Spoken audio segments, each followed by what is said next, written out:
هو الكيان اللي احنا بننتمي اليه كيان حزب المستقبل الوطني. هو الكيان ده عمل ايه؟ هو الكيان ده لما المواطن كان في ازمه وقف جنبه. هو عمل مبادرات فيها سلع غذائيه؟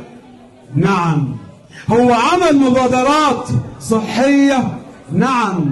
هو عمل مبادرات لزواج الفتيات لستر البنات؟ نعم. هو عمل مبادرات للأدوية وقوافل علاجية؟ نعم. هو عمل مبادرات تعليمية؟ نعم. هو اتكلم جوه البرلمان لصالح ولادنا وصالح مستقبلنا؟ نعم. هو في تحديات لسه قدامه عايز يجتازها، عاوز يتخطاها ويحقق حلم أكبر؟ نعم. هو الحزب شايفنا ونوابه بيسمعونا؟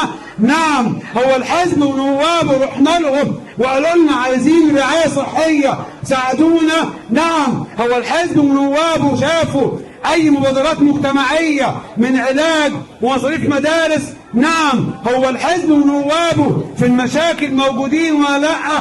نعم. لما نشوف كل الكيان ده نحكم بعقل ونحكم بضمير. أنا أنتخب الكيان لأن الكيان دعم والكيان عزوة والكيان سند. لما نيجي احنا النهارده داخل البرلمان وعاوزين نطالب بمعاشات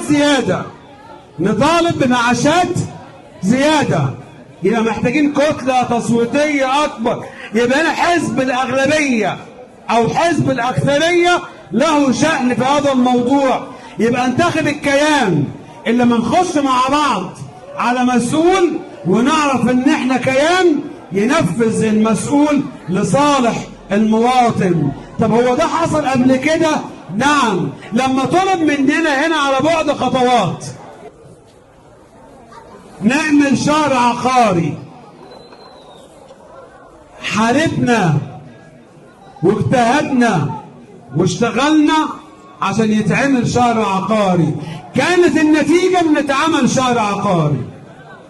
كانت النتيجة ان انت بدل ما تروح تعمل توكيل في 4-5 ساعات تعمله في 5 دقايق.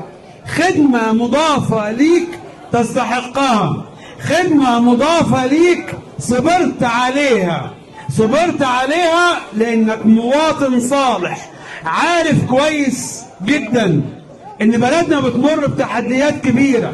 فمهما كانت الظروف صعبة احنا في صف البلد، احنا في صف الدولة، لاننا شفنا بعينينا يعني ايه قال لا دولة، لاننا شفنا بعينينا يعني ايه اطفالنا يترموا في الشوارع، لاننا شفنا في بعينينا يعني ايه ننزح ونهرب من الوطن حتى نجد وطن آخر، مصر، يحضن كل من هو عربي، يحضن كل من هو هارب أو لاجئ أو ضيف في هذه الدولة.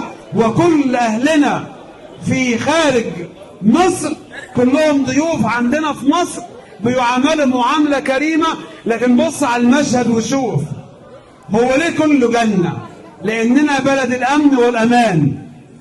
هو ليه احنا ما بنجريش؟ لأننا احنا بلد الأمن والأمان.